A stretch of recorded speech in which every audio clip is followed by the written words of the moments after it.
வணக்கம். உள்ளது உள்ளபடி நிகழ்ச்சிக்கு உங்களை வரவேற்கிறோம். இந்த நிகழ்ச்சியில் நாம் பார்க்கவிருப்பது விருதுநகர் மாநகராட்சி. முன்னாள் முதல்வர் காமராஜரின் சொந்த ஊரான விருதுநகர் நகராட்சியாக அறிவிக்கப்பட்டு 100 ஆண்டுகளாகிவிட்டன. ஆனால் வளர்ச்சி வேகத்தை பார்த்தோம் என்றால் பிற மாவட்டங்களை விடவும் பின்தங்கியே காணப்படுகிறது. குண்டும் குழியுமான சாலைகள், ராமமூர்த்தி சாலை, ரயில்வே கேட் உள்ளிட்டவை அந்த நகராட்சி மக்களின் தினசரி சவால்களாக மாறிவிட்டன. குடிநீர் பிரச்சனையை தீர்ப்பதற்காக நிரந்தர தீர்வு காணப்படாததால் கோடை காலத்தில் அங்குள்ள மக்கள் கடும் சிரமத்தை சந்தித்து வருகின்றார்கள். நகரசபையின் மொத்த வருமானத்தில் 65% மேல் நகராட்சி ஊழியர்களின் ஊதியத்திற்கே சென்று விடுவதால் புதிய பணியாளர்களை கூட அங்கு நியமனம் செய்ய முடியாத நிலை உருவாகியுள்ளது. துப்புரவு பணியாளர்களை கூட நியமிக்க முடியாததால் நகராட்சியின் சுகாதாரம் கேள்விக்குறியாக உள்ளது. நகராட்சியில் பாதாள சாக்கடை திட்டத்தில் சேதமடைந்த சாலைகளை சீரமைத்தல் உள்ளிட்ட பல்வேறு தேவைகளுக்காக 100 கோடி ரூபாய் தேவைப்படுவதாக அறிவிக்கின்றனர் நகராட்சி அதிகாரிகள். போதிய நிதி இல்லாததால் வளர்ச்சிப் பணிகள் அங்கே முடங்கி போயுள்ளன. மாவட்ட தலைநகரமாகவும் திகழும் விருதுநகர் நகராட்சி தலைநகரத்திற்கான எந்தவித வளர்ச்சியும் இன்றி பரிதாபமாக காட்சியளிக்கிறது. விருதுநகர் மாநகராட்சியின் தற்போதைய நிலை, அந்த நகராட்சி சந்திக்கின்ற பிரச்சனைகள், சவால்கள், அங்குள்ள மக்களின் கோரிக்கைகள், தேவைகள் என்பது குறித்துத்தான் இன்றைய உள்ளது உள்ளபடி நிகழ்ச்சியில் நாம் பார்க்க இருக்கிறோம். முதலில் இது குறித்த ஒரு தொகுப்பினை பார்ப்போம். பெருந்தலைவர் காமராஜர் நகராட்சி தலைவராக பதவி வகித்த விருதுநகர் நகராட்சியாக அறிவிக்கப்பட்டு 100 ஆண்டுகளாகிவிட்டன. ஆனால் வளர்ச்சி வேகத்தில் பிற நகரங்களை விட பின்தங்கியே உள்ளது. மாவட்ட தலைநகராகவும் திகழும் விருதுநகர் நகராட்சி அதற்குரிய எந்தவித வளர்ச்சியுமின்றி பரிதாபமாய் காட்சி தருகிறது. விருதுநகர் நகராட்சி கடந்த 13/3/1915 3ஆம் நிலை நகராட்சியாக உதயமானது. நகராட்சியில் பல ஆயிரம் கட்டடங்கள், வணிக நிறுவனங்கள், தொழிற்சாலைகள் இருந்தாலும் உரிய வரியை வசூலிக்க முடியாத சூழல் நிலவுவதால் நகராட்சி நிர்வாகம் தனது செலவினத்தை சமாளிக்க முடியாத நிலையில் திணறி வருகிறது. இதனால் நகராட்சியில் அடிப்படை வசதி பணிகளை கூட மேற்கொள்வதில் சிக்கல் நீடிக்கிறது. ஆட்டுச்சந்தை, எரிவாயு தகன மேடை, பாதாள சாக்கடை உள்ளிட்ட பல்வேறு பணிகளை பயன்பாட்டிற்கு கொண்டு வர முடியாத நிலையில் நகராட்சி நிர்வாகம் உள்ளது. குண்டும் குழியுமான சாலைகள், ராமமூர்த்தி சாலை, ரயில்வே கேட், குப்பைகளை அகற்றுதல் உள்ளிட்டவை நகராட்சி மக்களின் தினசரி சவால்களாக மாறிவிட்டன. குடிநீர் பிரச்சினைக்கு நிரந்தர தீர்வு காணப்படாததால் மக்கள் கடும் சிரமத்தை சந்தித்து வருகின்றனர். நகராட்சியில் பாதாள சாக்கடை திட்டத்தில் சேதமடைந்த சாலைகள் சீரமைப்பு என்பன உள்ளிட்ட பல்வேறு பணிகள் மேற்கொள்ள 100 கோடி ரூபாய் தேவைப்படுவதாக நகராட்சி அதிகாரிகள் தெரிவித்துள்ளனர். போதிய நிதி இல்லாததால் வளர்ச்சிப் பணிகள் முடங்கியுள்ளன. துப்புரவு பணியாளர்களை கூட நியமிக்க முடியாததால் நகராட்சியின் சுகாதாரம் கேள்விக்குறியாகியுள்ளது. கோடிக்கணக்கான ரூபாய் மதிப்பிலான நகராட்சிக்கு சொந்தமான நிலங்களை தனியார் நபர்கள் ஆக்கிரமிப்பில் இருந்து மீட்க வேண்டும் என்று மக்கள் பிரதிநிதிகள் வேண்டுகோள் விடுத்துள்ளனர். 100 காலடி எடுத்து வைக்கின்ற விருதுநகர் நகராட்சி என்று அறிவிக்கப்பட்டும் கூட எந்த ஒரு வளர்ச்சி பணிகளும் இல்லாமல், வளர்ச்சி திட்டங்களும் இல்லாமல் காட்சியளிக்கிறது. இது குறித்து தான் இன்றைய நிகழ்ச்சியில் நாம் விரிவாக அலச இருக்கின்றோம். விருதுநகரிலிருந்து கள தகவல்களை வழங்குவதற்காக எமது செய்தியாளர் ஷாகுல் ஹமீது காத்திருக்கிறார். மட்டுமன்றி அரங்கத்தில் தம்முடைய கருத்துக்களை எடுத்து வைப்பதற்காக சமூக நல ஆர்வலர் திரு சிவகுருநாதன் அவர்களும் நம்முடைய இணைந்துள்ளார். வணக்கம் சார். வணக்கம். முதலில் செய்தியாளர் ஷாகுல் ஹமீதிடம் கேட்போம். ஷாகுல், இப்ப பாத்தீங்கன்னா 1915ஆம் ஆண்டு 3ஆம் நிலை நகராட்சியாக தேர்வு செய்யப்பட்டு இப்போது தேர்வு நிலை நகராட்சியாக காணப்படுகின்ற விருதுநகர் நகராட்சியை பொறுத்தவரையில் எந்த ஒரு வளர்ச்சி திட்டங்களும் இல்லாமல் பல்வேறு பிரச்சனைகளை சந்திக்கின்றன. இப்போ நீங்க விருதுநகர்ல இருக்கீங்க, அந்த நகராட்சி என்ன விதமான பிரச்சனைகளை சந்திக்கிறது, என்ன விதமான சவால்கள் அங்கு காணப்படுகின்றன, அங்குள்ள தற்போதைய நிலை என்ன? வணக்கம் சௌதாமணி. நாம் நிகழ்ச்சி போவதற்கு முன்னால் இந்த விருதுநகரானது கன்னியாகுமரி பெங்களூர் தேசிய நெடுஞ்சாலையில் அமைந்துள்ள ஒரு வணிக நகரம். கரிசல் மண் காட்டு பகுதியில் சுண்ணாம்பு கலந்த ஊர்நில பகுதியில் மானாவாரி விவசாயத்தை மட்டும் நம்பிய மனித வாழ்வை வணிகர்களின் குடியேற்றத்தினால் தனது வாழ்க்கை முறையை மாற்றிக்கொண்ட அதிசயம் இங்குதான் நடந்தது. பெருந்தலைவர் காமராஜர் பிறந்த மண் என்ற சிறப்போடு தேசிய விடுதலை போராட்ட இயக்கத்தில் எண்ணற்ற போராட்ட வீரர்களையும் தியாக தழும்புகளையும் தன்னில் ஏற்றுக்கொண்ட வரலாற்று புகழ்பெற்ற நகரம் இந்த விருதுநகர். இந்த விருதுநகர் நகராட்சி அமைப்பின் நம்ம தந்தி தொலைக்காட்சியில் இன்று நாம் அலசும் பொழுது இந்த நகராட்சியானது தனது 99 ஆண்டுகால பணியினை நிறைவு செய்து நூற்றாண்டின் முதல் நாள் இன்று தளம் பதிக்கிறது. எண்ணற்ற தியாகிகள், குறிப்பாக பெருந்தலைவர் அலங்கரித்த இந்த நகர சபை சாதித்தது என்ன, சாதிக்க வேண்டியது என்ன, நாம் ஆராய்ந்த வரைக்கும், அதாவது அரசியல் அமைப்பு சாராத நகரசபை அமைப்பு, அரசியல் பார்வை கலந்த நகரசபை அமைப்பு என்று 2 கூறுகளாக பிரிக்கலாம்.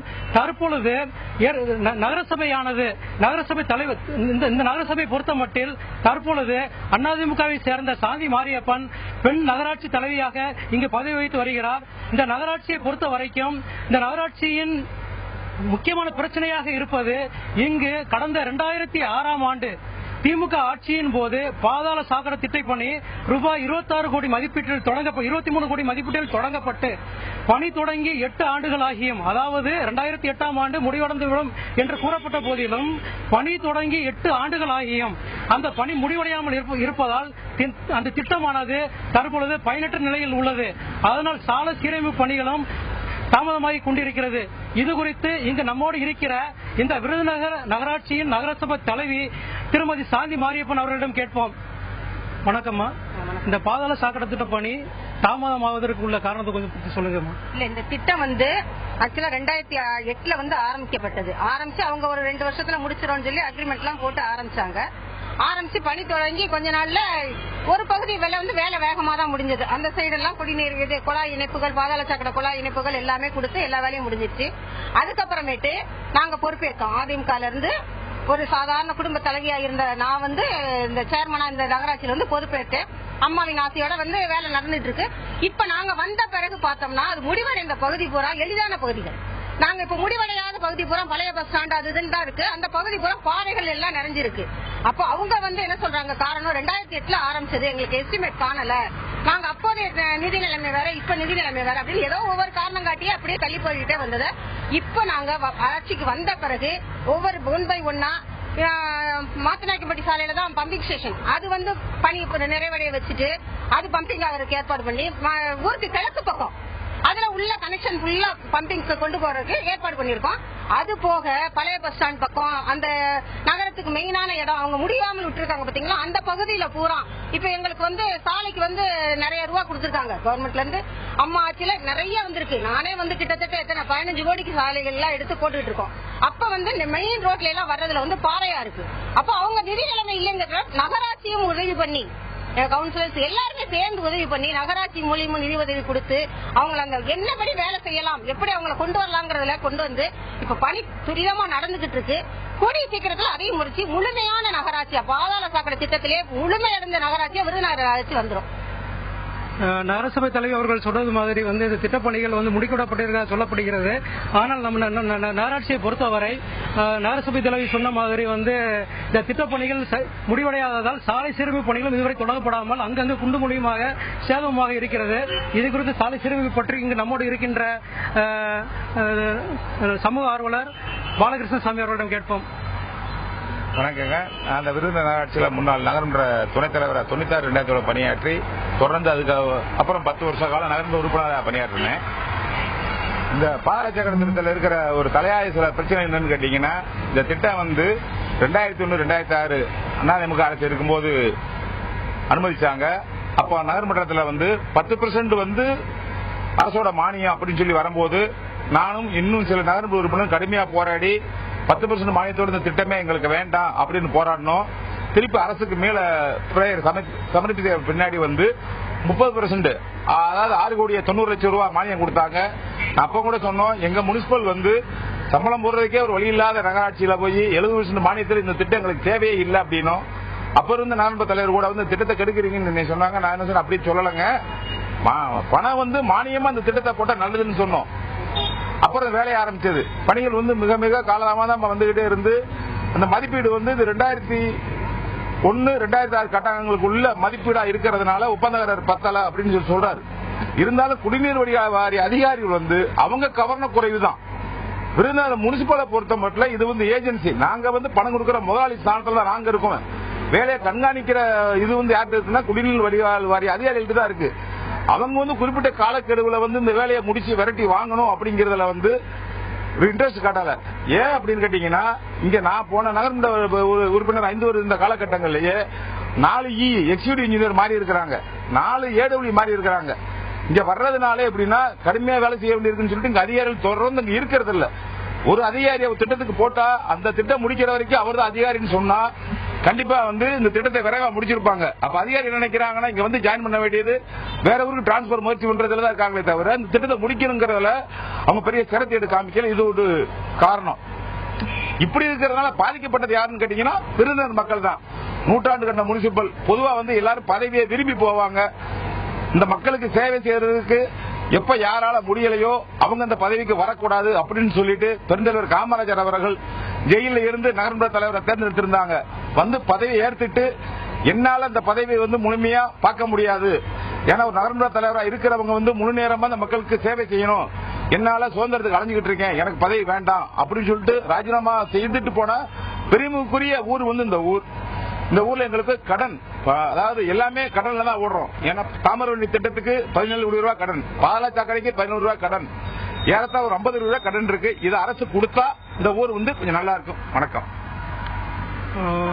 வணக்கம் சௌதாமணி. அவங்க சொன்ன தொடர்ந்து பேசலாம். அதாவது விருதுநகர் மாநகராட்சியில் குடிநீர் வழங்கல் துறை மற்றும் பாதாள சாக்கடை திட்டம் போன்ற திட்டங்கள் தற்போது எந்த அளவில் இருக்கின்றன என்பது குறித்து நாம் பார்த்தோம். தொடர்ந்து இது குறித்து நமது அரங்க விருந்தினர் திரு சிவகுருநாதன் அவர்களிடம் கேட்போம். வணக்கம் சார். இப்போ நம்ம வந்து பார்த்தோம் விருதுநகர் மாநகராட்சி எப்படிப்பட்ட ஒரு பரிதாப நிலையில் காணப்படுகிறது. அந்த நகராட்சியை பொறுத்தவரையில் வரலாற்று சிறப்புமிக்க நகராட்சி, பெருந்தலைவர் காமராஜ் நகரசபை தலைவராக தேர்ந்தெடுக்கப்பட்ட நகராட்சி.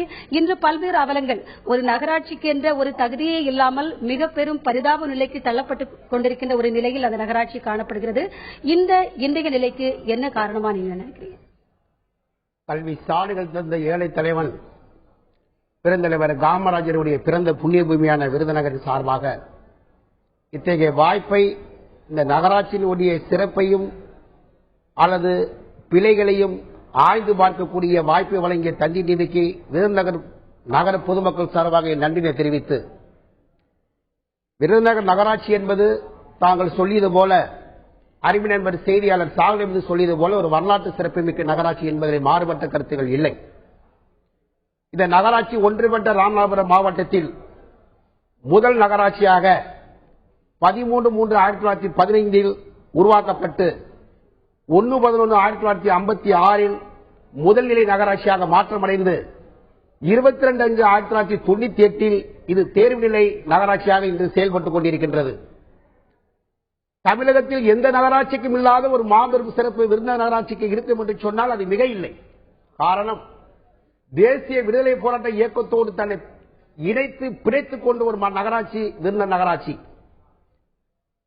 15/10/1932 திரு குருநாதன், அதாவது அந்த நகராட்சி சந்திக்கின்ற பிரச்சனைகளை சொல்லுங்க. ஒரு நிமிஷம். இது வந்து தலைவர் காமராஜர் நான் கட்டாயம் விருதுநகர் சொன்னா சொல்லி ஆகணும், அதுக்காக அந்த வார்த்தை.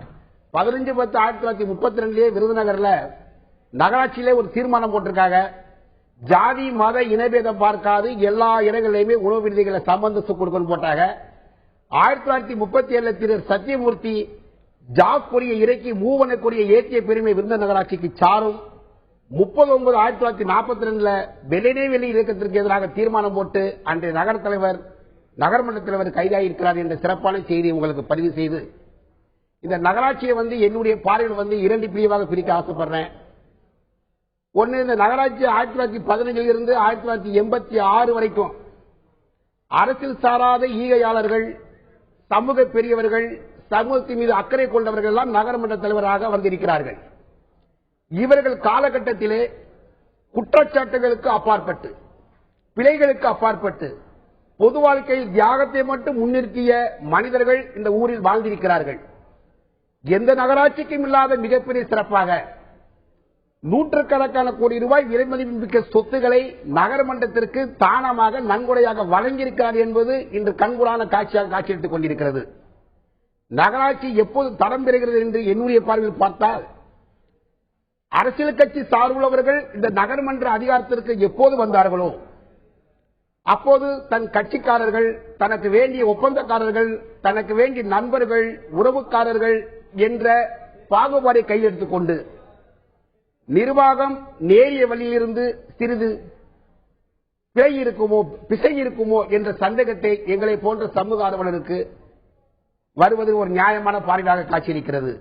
ஏனென்று சொன்னால் இந்த விருதுநகரிலே முதலாக பெருமைமிக்க MSP செந்தில்குமார் நாடார், அதற்கு பின் மூணானான பழனிசாமி நாடார், அதற்கு பின் வேணாவான ராமசாமி நாடார், அதற்கு பின் ஏபுர சங்கரபாண்டிய நாடார், அதற்கு பின்பு வந்திருக்கின்ற MS பெரியசுவாமி நாடார், அதற்கு பிறகு வந்து ஐயம்பெருமாள் நாடார், அதற்கு பின் வந்திருக்கின்ற MSP ராஜா போன்றவர்கள் எல்லாம் தனவந்தர்களாக செல்வந்தர்களாக இருந்து தனது சொந்த இடங்களை நகராட்சிக்கு வழங்கியிருக்கிறார்கள். அதாவது சமூக நலனில் அக்கறை இல்லாதவர்கள், சமூக நலம் சார்ந்து செயல்படாதவர்கள் நகரசபை பதவிகளில் தன்னுடைய பதவிகளை வகித்ததன் காரணமாகத்தான் அந்த விருதுநகர் மாநகராட்சி இன்றைய பரிதாப நிலையில் காட்சியளிக்கிறது என்ற தன்னுடைய கருத்தை இந்த அரங்கத்தில் நம்முடைய விருந்தினர் முன்வைக்கிறார்.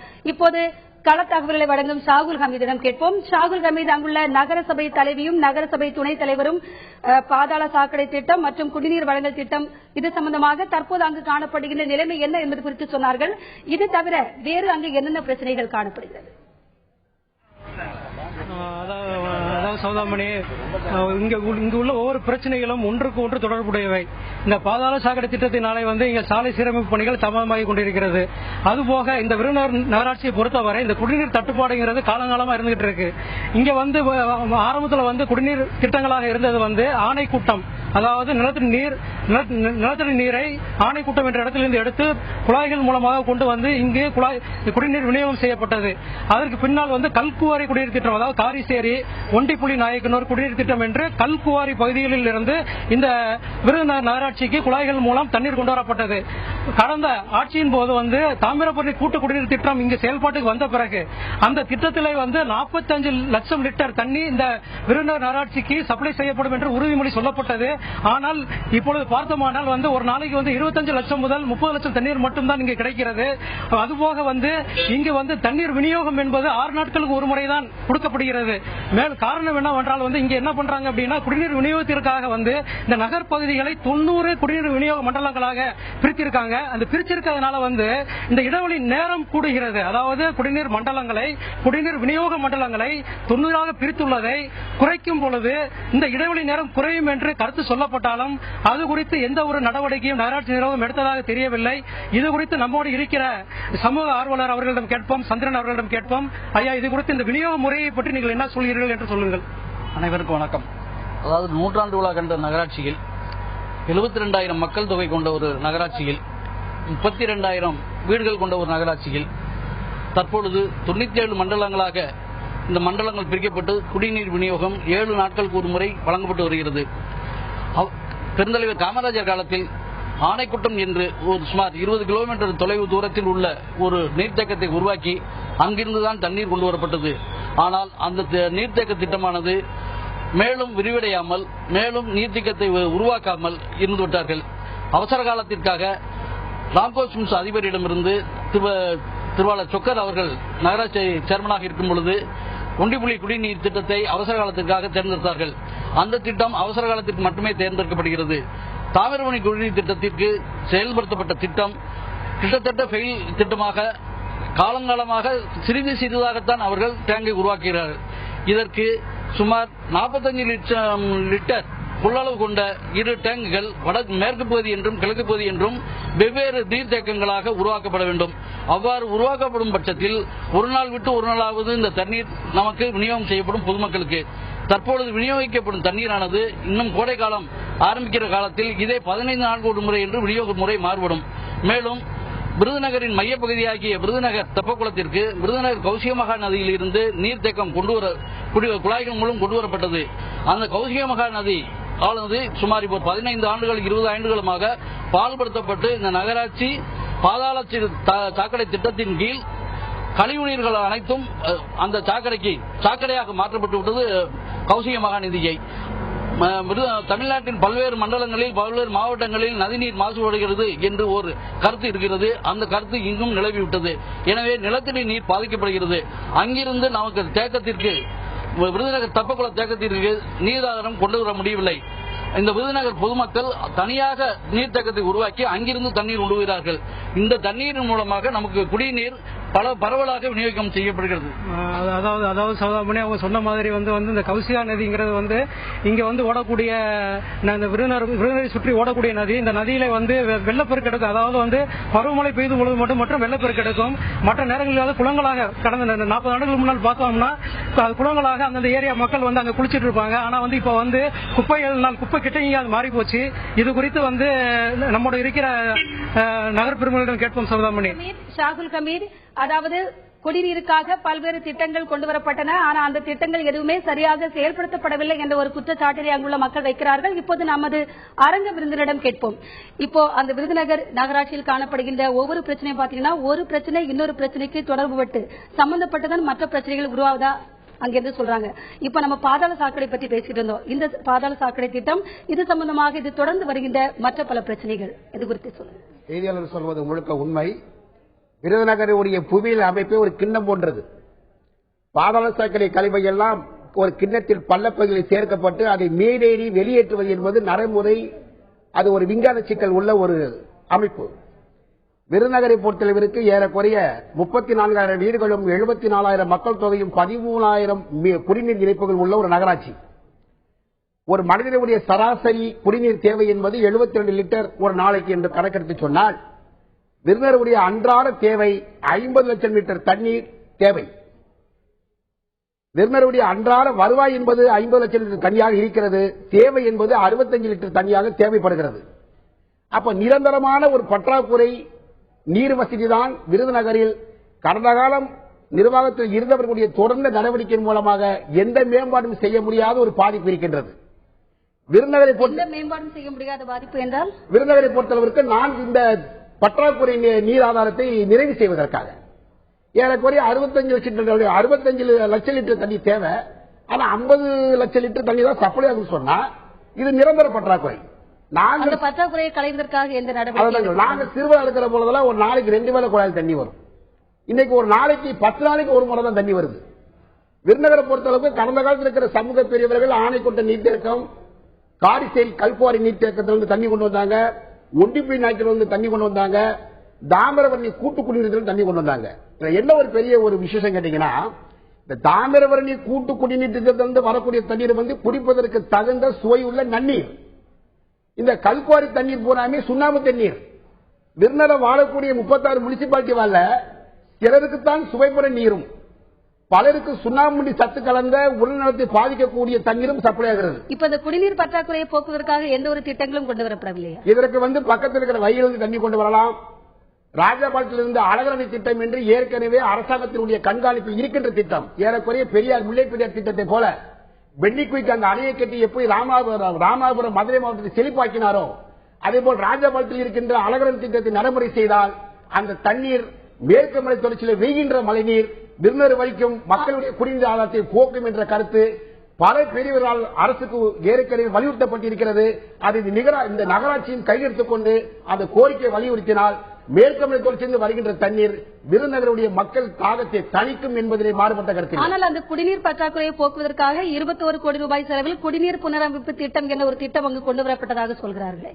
திட்டம் கொண்டு வந்திருக்கலாம். ஆனால் திட்டம் மக்களுடைய அடிப்படை தேவையை பூர்த்தி செய்யவில்லை என்பதிலே மிக தெளிவாக இருக்கின்றோம். மக்களுக்கான தேவை இன்னைக்கு பாத்தீங்கன்னா விருதுநகர் தண்ணீர் சரியில்லை. குடும்ப தலைவிகள் தினசரி 20 ரூபாய் 30 ரூபாய் கொடுத்து மினரல் வாட்டர் வாங்கி தான் வீட்டில் வைக்கிறாங்க.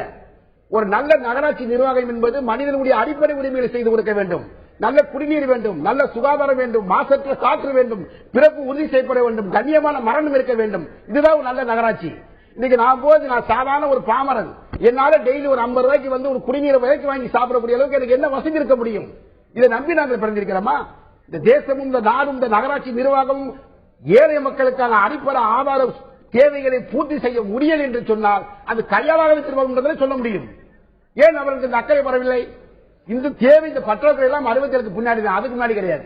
ஆனால் பல்வேறு திட்டங்கள் கொண்டு வருகிறார்கள், எந்த ஒரு திட்டமும் முழுமையாக செயல்படுத்தப்படவில்லை என்கிற ஒரு குற்றச்சாட்டை மக்களுக்கு போய் சேரவில்லை என்ற ஒரு நிலையை அவர் சொல்கிறார். இப்போது இது குறித்து மேலும் விரிவாக நமது கள தகவல்களை வழங்கிக் கொண்டிருக்கும் ஷாகுல் ஹமீதிடம் கேட்போம். ஷாகுல் ஹமீது, இப்ப பல்வேறு பிரச்சனைகள் சொன்னீங்க. பாதாள சாக்கடை, குடிநீர், கழிவுநீர் என பல பிரச்சனைகளை சொன்னீங்க. இப்ப இன்னைக்கு பாத்தீங்கன்னா விருதுநகர் மாநகராட்சியை பொறுத்தவரையில் இன்று நூற்றாண்டில் காலெடுத்து வைத்துள்ளது, நூற்றாண்டை கொண்டாட ஆயத்தமாகி கொண்டு வருகின்றது. சோ அந்த நிலையில விருதுநகர் நகராட்சி, அந்த நகராட்சியில் வேறு என்ன நல்ல விஷயங்கள் அங்கு காணப்படுகின்றன? சௌதாமணி, இந்த நகராட்சியை பொறுத்தவரை இது ஒரு வணிக நகரம், இது ஒரு மாவட்ட தலைநகரம். நீங்க பாத்தீங்க அப்படின்னா அதாவது இந்த நகராட்சியில் இந்த நகராட்சியில் இந்த பாதாள சாக்கடை திட்டத்தை பத்தி பேசணும், அப்புறம் நம்ம குடிநீர் பிரச்சனை பத்தி பேசணும். அப்புறம் இங்க இருக்கக்கூடியது பாத்தீங்க அப்படின்னா கல்வி சாலைகள் நிறைந்த பகுதி. இங்க நம்ம நல்ல விஷயங்கள் என்று சொல்லப்படுவதாக இருந்தால் இங்க இந்த மழைத்தடி நீரை சேமிப்பதற்கு இங்க ஏற்கனவே ஒரு முன்னுதாரணமாக தெப்பக்குளம் இருக்கு. இங்க அவர் நம்மளுடைய கெஸ்ட் சொன்ன மாதிரி இயற்கையாக இந்த வடக்கும் கிழக்கும் உயர்ந்து தாழ்வாக உள்ள இந்த விருதுநகர் பகுதியில மழைநீரை சேகரிப்பதற்கு நீர்நிலைகள் அதிகமா இருக்கு. இந்த பாதாள சாக்கடை திட்டத்தினால திட்டம் இந்த பாதாள சாக்கடை திட்டத்துல சில இடங்கள்ல மனித கழிவுகள் அதாவது வாறுகால்கள் இருக்கு. இந்த கழிவுநீர் வாறுகால்கள்ல போய் இந்த பாதாள சாக்கடை திட்ட கழிவுகள் கலப்பதா ஒரு குற்றச்சாட்டு இருக்கு. அது போக இங்க சாலைகள் சீரமைக்கணும் அப்படிங்கிற மாதிரி சொல்றாங்க. ஏற்கனவே பாதாள சாக்கடை திட்டம் நிறைவேற்றப்பட்ட பகுதிகளில் இந்த சாலைகள் ஏற்கனவே புலவக்கல் சாலைகள் மற்றும் ஒரு 40 வருஷம் முன்னாடி பார்த்தோம் அப்படின்னா காங்கிரீட் சாலையா இருக்கும். ஆனா இப்ப பாத்தீங்க அப்படின்னா புலவக்கல் சாலையாவும் தார் சாலையாவும் இருக்கு. ஆனா அந்த சாலையை அமைக்கும் போது இந்த பாதாள சாக்கடை மூடியெல்லாம் பள்ளமா போச்சு, ஒரு தொட்டி மாதிரி இருக்கு. இதனால அடிக்கடி விபத்துகள், டூ வீலர்ல போறாங்க வரவங்க சிரமப்படுறாங்க. இந்த சாலைகளை சீரமைக்கிறத பத்தி இங்க நம்மோட இருக்கிற ஆர்வலர் மகேந்திரன் அவர்களிடம் கேட்போம். ஐயா, இங்க உள்ள சாலை சீரமைப்பு பற்றி, இங்க உள்ள பழைய பஸ் ஸ்டாண்ட் பிரச்சனை பத்தி எடுத்து சொல்லுங்க. இங்க பழைய பேருந்து நிலையம், புதிய பேருந்து நிலையம்னு இருக்கு. புதிய பேருந்து நிலையம் கட்டினது 1993ல. 93ல கட்டினதுல இருந்து இப்ப வரைக்கும் பழைய பேருந்து நிலையத்தும் புதிய பேருந்து நிலையம் அப்படின்னு சொல்லி 2 பிரிவா 2 பகுதியா இருந்து பஸ் போக்குவரத்து சம்பந்தமா தொடர்ச்சியா இந்த ஊர்ல பிரச்சனை தொடர்ச்சியா இருந்துகிட்டே இருக்கு. இது சம்பந்தமா நீதிமன்றத்தை 1993ல ஒரு தரப்பு சாரார் நாடி புதிய பேருந்து நிலையம் மட்டும் வேணும்னு சொல்லி கேட்டாங்க. அதே இதுல இன்னொரு தரப்பு பழைய பேருந்து நிலையத்துக்கு வண்டி வரணும்னு சொன்னாங்க. இதுல கோர்ட் உத்தரவு, கோர்ட் டைரக்ஷன் என்ன மாதிரி இருந்துச்சு அப்படி சொன்னா 1993ல புதிய பேருந்து நிலையத்திலிருந்து வண்டிகள் கிளம்பி பழைய பேருந்து நிலையத்துக்கு வண்டிகள் செல்லணும் அப்படிங்கிற உத்தரவை அன்னைக்கு இருக்க நீதிமன்றம் சொல்லுச்சு. அதுக்கு அடுத்தபடியா 2010ல ஒரு சாரா 2 சாராரும் நீதிமன்றத்துக்கு போகும்போது இந்திய வாகன சட்டம் 245 பிரகாரம் ஒரு நகரத்தில் ஒன்று அல்லது 2க்கு மேற்பட்ட பேருந்து நிலையங்கள் இருக்கலாம். அதனால புதிய பேருந்து நிலையம் பழைய பேருந்து நிலையம் இயங்கணும்னு சொல்லி 2 முறையும் நீதிமன்ற வழிகாட்டுதல் எப்படி இருக்கு அப்படின்னு சொன்னா 2 பேருந்து நிலையங்களுக்கும் செல்லணும்னு இருக்கு. இங்க ஊரோட அமைப்பு எப்படி இருக்கு அப்படின்னு சொன்னா விருதுநகர்ல பழைய பேருந்து நிலையம் பெரும்பான்மை மக்கள் வசிக்கக்கூடிய கிட்டத்தட்ட ஒரு 70-80% மக்கள் வசிக்கக்கூடிய பகுதியில் பழைய பேருந்து நிலையம் அமைஞ்சிருக்கு. இங்க இருக்க மக்கள் அநேக பேர் மதுரையை நோக்கி, அதாவது விருதுநகரில் இருந்து வடக்கு நோக்கி பயணம் செல்லக்கூடியவர்களா இருக்காங்க. இதே நேரம் புதிய பேருந்து நிலையம் நகர்ல இருந்து தெற்கு நோக்கி அமைஞ்சிருக்கு. இதனால நகர்ல இருந்து மதுரை நோக்கி போற மக்கள் யாரோ ஒரு 3 கிலோமீட்டர் 4 கிலோமீட்டர் தெற்கு நோக்கி பின்பு வடக்கு நோக்கி போறதுக்கு தயாரா இல்ல. இது அது போக புதிய பேருந்து நிலையத்தை மாவட்ட ஆட்சியர் பலமுறை நடைமுறைக்கு செயல்படுத்துறதுக்காக பேருந்து வழித்தடங்களை சரி பண்ணி புதிய பேருந்து நிலையத்துக்கு விட்ட போதும் புதிய பேருந்து நிலையம் இயங்காத சூழ்நிலையில் இருக்கு.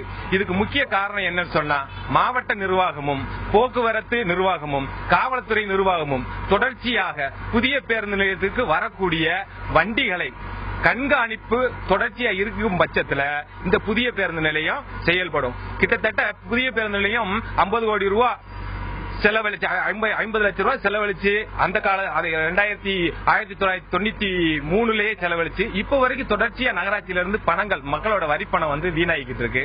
ஆனா பேருந்துகள் செல்லக்கூடிய நிலை இல்ல.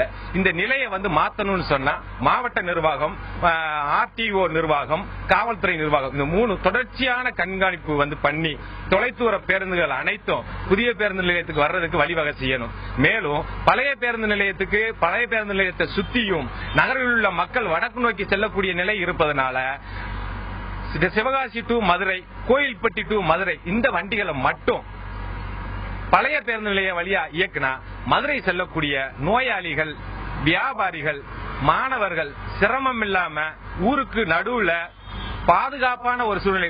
வியாபாரிகள் எல்லாம் பாத்தீங்கன்னு சொன்னா வசூலுக்கு போயிட்டு வரும்போது 2 லட்சம் 3 லட்சம் 5 லட்சம் விருதுநகர் வியாபாரிகள் கையில எடுத்துட்டு வராங்க.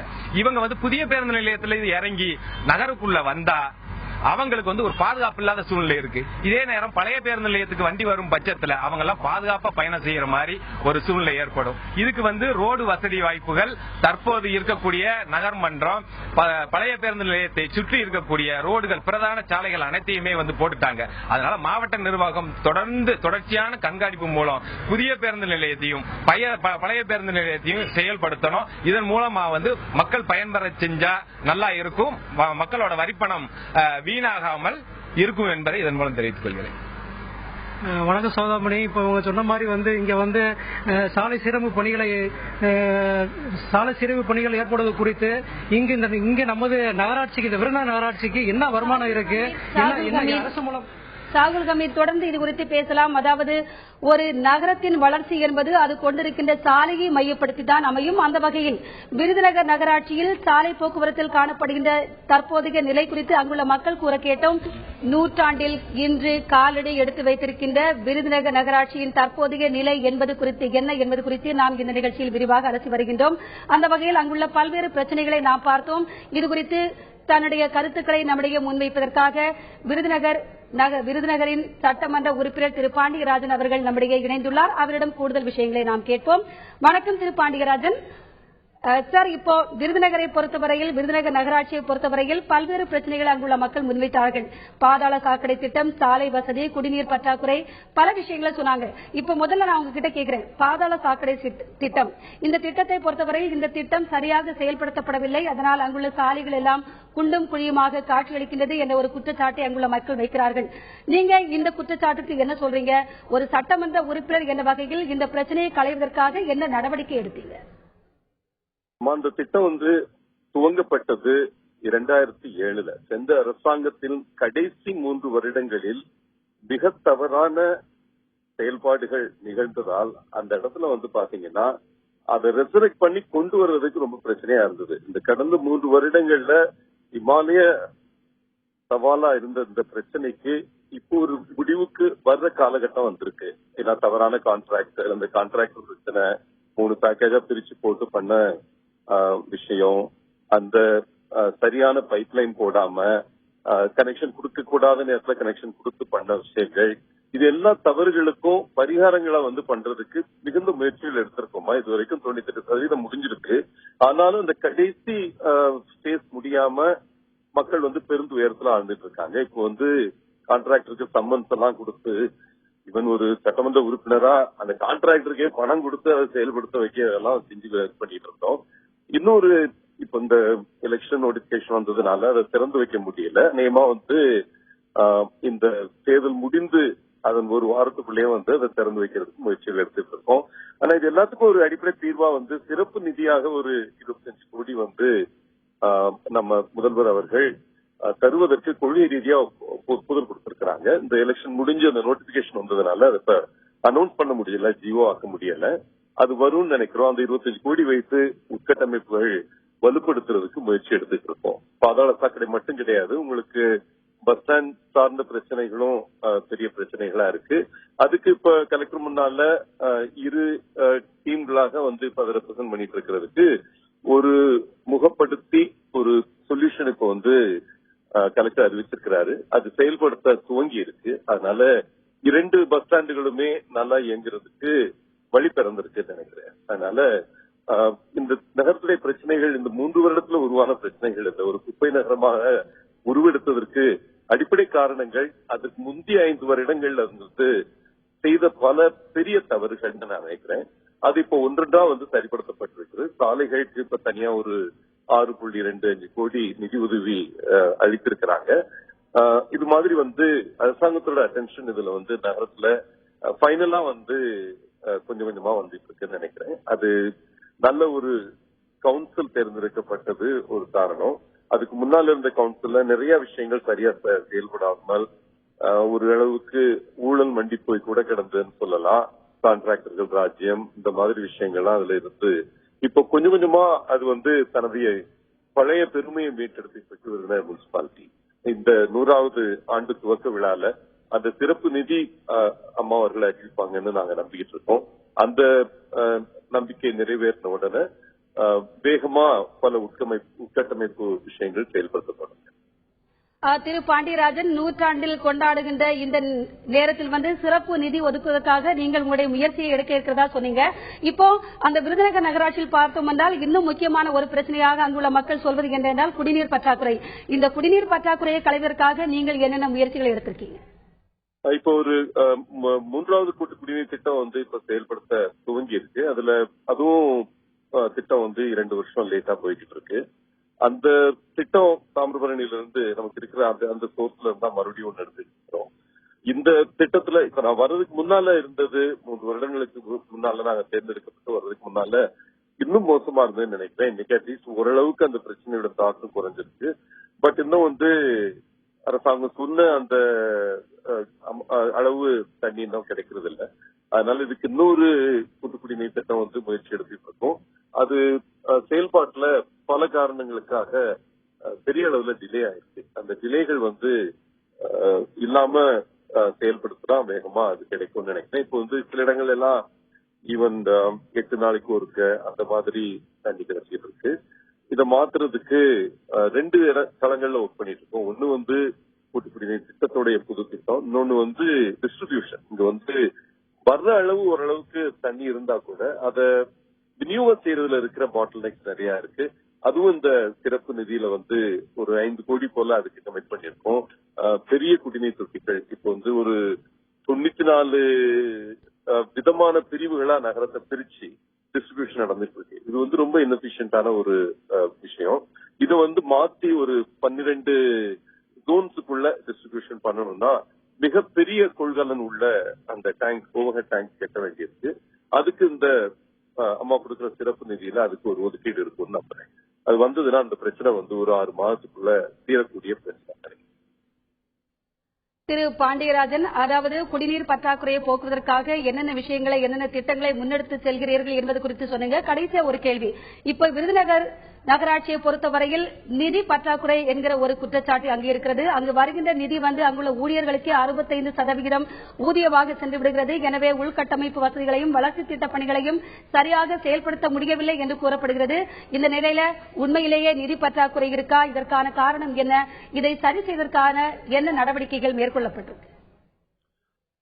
இப்போ இந்த புது டீம் பொறுப்பெடுத்தல இருந்து முனிசிபாலிட்டி டீம் புது பொறுப்பெடுத்தல இருந்து ஊழல் என்பது பெருமளவு குறைஞ்சிருக்குன்னு நினைக்கிறேன். இப்ப இருக்கிற சேர்மனும் சரி, அவங்க தலைமையில எங்கிற கவுன்சிலரும் சரி, ஓரளவுக்கு வருமானம் முனிசிபாலிட்டிக்கே வர்ற மாதிரி ஏற்பாடு செஞ்சிருக்காங்க. அதனாலதான் ஓரளவுக்கு வருமானம் உயர்ந்துகிட்டு இருக்கு.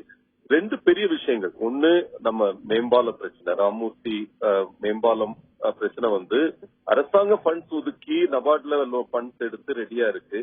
ஆனா சில தனி நபர்கள் அந்த இடத்துல வந்து ஸ்பெசிபிக்கா முன்னாள் மாவட்ட செயலாளர், திமுக மாவட்ட செயலாளர்கள் இந்த பாலம் வரவிடாம இருக்கிறதுக்கு பல முயற்சிகள் எடுத்திருக்கிறாங்க.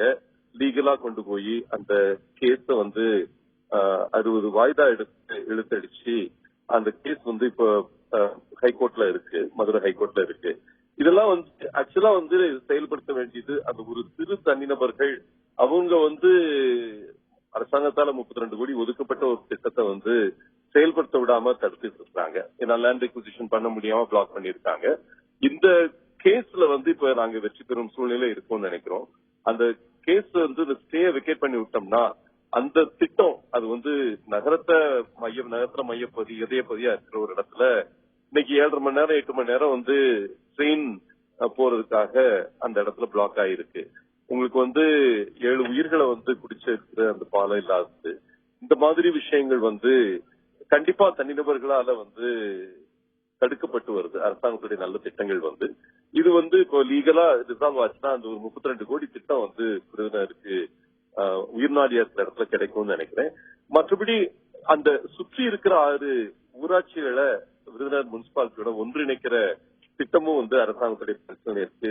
அது நடக்கணும். ஏன்னா அந்த இப்ப 100 வருடமா பாத்தீங்கன்னா பெரிய அளவு ஜனத்தொகை வளராத ஊர் விருதுநகர் நினைக்கிறேன். ஏன்னா பக்கத்துல ஊராட்சிகள் பெரிய அளவுல வளர்ந்துருக்கு. அவங்களுக்கு கூட டவுன் பஞ்சாயத்தா கூட உருவெடுக்க முடியல. இந்த 6 பஞ்சாயத்துகள் விருதுநகர் முனிசிபாலிட்டியோட இணைக்கப்பட்டால் 2 லட்சம் ஜனத்தொகை கொண்ட ஒரு நகராட்சியாக அது வளரும். இந்த நகராட்சிக்கு நல்ல வருமானமும் இருக்குன்னு நினைக்கிறேன். ஏன்னா இந்த 6 ஊராட்சிகள்ல தான் மெயின் இண்டஸ்ட்ரீஸ் எல்லாமே இருக்கு. இப்ப புதுசா வர்ற 2வது இண்டஸ்ட்ரியல் எஸ்டேட் கூட இந்த ஒரு ஊராட்சியில தான் வருதுங்க. அதனால இது ஒரு முக்கியமான விஷயம். நகரத்தை எக்ஸ்பேண்ட் பண்ணி கொஞ்சம் பக்கத்துல இருக்கிற 6 ஊராட்சிகளை அதுல சேர்க்க வேண்டிய திட்டம் நமது உள்ளாட்சித்துறையில பரிசீலனை இருக்கு. அது குயிக்கா நிறைவேறிச்சுன்னா விருதுநகருடைய வளர்ச்சி தடையில்லாம தொடரும் நினைக்கிறேன். திரு பாண்டியராஜன், அதாவது விருதுநகர் நகராட்சி சந்திக்கின்ற பிரச்சனைகள் எல்லாம் வெகு விரைவாக தீர்க்கப்படும் என்ற ஒரு நம்பிக்கை அங்குள்ள மக்களிடையே காணப்படுகிறது. எங்களோடு இணைந்து உங்களது மேலான கருத்துக்களை முன்வைத்ததற்கு மிக்க நன்றியை தெரிவித்துக் கொள்கிறோம். தொடர்ந்து நமது அரங்கு விருந்தினர் திரு சிவகுருநாதன் அவர்களிடம் கேட்போம். அதாவது சட்டமன்ற உறுப்பினர் திரு பாண்டியராஜன் அவர்கள் பேசும்போது சொன்னார்கள், ஒவ்வொரு பிரச்சனைக்கும் களைவதற்கான ஒவ்வொரு நடவடிக்கை எடுக்கப்பட்டு வருகிறது, வெகு விரைவில் அவையெல்லாம் சரி செய்யப்படும் அப்படிங்கிற மாதிரி தன்னுடைய கருத்தை முன்வைத்தார்கள். இப்போது நீங்க சொல்லுங்க, அங்கு காணப்படுகின்ற இந்த பிரச்சனைகள் எல்லாம் தீர்ப்பதற்கு, களையப்படுவதற்கு என்ன மாதிரியான நடவடிக்கை எடுக்கப்பட வேண்டும்? விருதுநகருடைய குடிநீர் ஆதாரத்தை பொறுத்தளவிற்கு இயல்பாகவே விருதுநகர் ஊரணிகளும் கிணறுகள் நிறைந்த ஒரு பகுதி. வேளாண்மடை கம்மாய், புழுகன் ஊரணி, வரிசைக்கட்டி ஊரணி, ராஜா ஊரணி, இறைநாயக்கர் ஊரணி, சிவன் கோயில் தெப்பம், நாரார் கோவில் தெப்பம் என்று தெப்பங்களும் ஊரின் நிறைந்த பகுதி. நிலத்தடி நீர்களை சேகரம் செய்து அதன் மூலமாக குடிநீர் பிரச்சனை தீர்ப்பதற்கான நல்ல யோசனைகளை எங்கள் விருதுநகர் வாழ்கின்ற பெரியவர்கள் செய்திருந்தனர். இதன் தொடர்ச்சியாக அருமை அண்ணாச்சி ஆர் சொக்கர் அவர்களுடைய காலத்திலும் பாலகிருஷ்ணசாமி அவர்களும் விருதுநகரில் நிலத்தடி நீர் சேகரிப்பதற்காக மழைநீர் சேகரிப்பை ஊக்குவித்து பல வீடுகளிலும் பல கிணறுகளிலும் மழைநீர் சேகரிப்பை எல்லாம் சேகரித்து நிலத்தடி நீரை உயர்த்தி கொடுத்தார்கள். இத்தகைய அறப்பணிகள் மூலமாக இந்த குடிநீர் பிரச்சனைகள் தீர்வதற்கான வாய்ப்புகள் இருக்கிறது.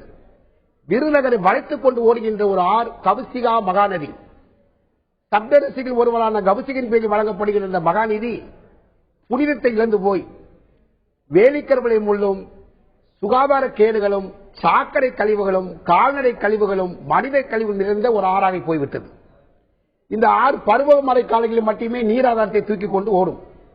மற்ற நேரங்களில் கிடங்குகளில் நீர் நிறைந்து கிடக்கும். சாதாரண பாமர மக்கள் குளிக்க கொள்ள துவைக்க அந்த பகுதிகளை பயன்படுத்திக் கொண்டு வந்தார்கள். நகராட்சி நிர்வாகத்தை கேட்டால் இது பொதுப்பணித்துறைக்கு சார்ந்த விஷயம் என்று சொல்லி தப்பித்துக் கொள்வார்கள். ஆனால் வாக்களித்த மக்கள் வாழ்கின்ற பகுதி என்கிற பொழுது நகராட்சி நிர்வாகம் அந்த அரசு துறையை சார்ந்து அணுகி அது செய்து தர வேண்டிய கட்டாயம் அவர்களுக்கு உண்டு. அது தார்மீக கடமை, சட்டப்பூர்வ கடமை. அப்போ விருதுநகரில் இருக்கக்கூடிய நீர்நிலை ஆதாரங்கள் எல்லாம் பால்படுத்தப்பட்டு மறைக்கப்பட்டு ஆக்கிரமிக்கப்பட்டு நச்சும் பன்றியும் மாடும் மேயக்கூடிய பகுதிகளாக மாறி போய்விட்ட காரணத்தால்தான் விருதுநகருடைய அடிப்படை நீர் ஆதாரங்கள் பாதிக்கப்பட்டது விளைவாகத்தான் இந்த பற்றாக்குறை, குடிநீர் பற்றாக்குறை இருப்பதற்கு இது ஒரு முக்கியமான காரணம் என்று நான் கருதுகிறேன். மேலும் சாலை வசதியை பொறுத்தவரைக்கு விருதுநகரில் 98 கிலோமீட்டர் சாலைகள் அமைக்கப்பட்டதாக புள்ளிவரங்கள் சொல்லுகின்றன. இப்ப இந்த பிரச்சனைகளுக்கான தீர்வா எனக்கு கேட்கிறீங்க? இந்த பிரச்சனைக்கான தீர்வு என்பது அரசிலிருந்து பெறக்கூடிய நிதி ஆதாரங்களையும் பாராளுமன்ற சட்டமன்ற உறுப்பினருடைய உதவிகளையும் கையில் பெற்றுக் கொண்டு விருதுநகருக்கே உள்ள இயல்பான குணமான தன்னலமற்ற பொது நிறுவனங்களை இணைத்துக் கொண்டு சமூகத்தை வாழக்கூடிய செல்வந்தர்கள் நிறைந்த ஒரு விருதுநகர். ஈகையும் இரக்கமும் தானமும் தரமும் தனக்குள் பாவித்துக் கொண்டிருக்கின்ற செல்வர்கள் இன்று விண்ணில் வாழ்ந்து கொண்டிருக்கிறார்கள். அவர்களை மதித்து நகராட்சி நிர்வாகம் அணுகும் என்று சொன்னால், அதற்கான ஆக்கப்பூர்வமான ஆலோசனைகளை முன்னெடுத்துக் கொண்டு வந்து சொன்னால், இவர்களெல்லாம் கூடுகிற பொழுது இந்த விருதுநகர் மீண்டும் செழிப்புறும், புகழ்வுறும் ஒரு மாநகராட்சி அந்தஸ்தை பெறும் என்பதிலே எனக்கு மிகுந்த நம்பிக்கை உண்டு. அதாவது விருதுநகர் ஒரு மாநகராட்சி அந்தஸ்தை பெற வேண்டும் என்றால் அதற்கு அரசு தகுந்த வளர்ச்சி திட்டங்களை நிறைவேற்றி தகுந்த நடவடிக்கை எடுக்க வேண்டும் என்ற தன்னுடைய கருத்தை முன்வைத்திருக்கிறார் நமது அரங்க விருந்தினர். இதுகுறித்து தன்னுடைய தீர்வாக மக்கள் என்ன கேட்கிறார்கள் என்பது குறித்து நமது கள தகவல்களை வழங்கிக் கொண்டிருக்கும் ஷாகுல் ஹமீதிடம் கேட்போம். ஷாகுல் ஹமீது, இதுவரையில் பல்வேறு பிரச்சனையை சொன்னீங்க.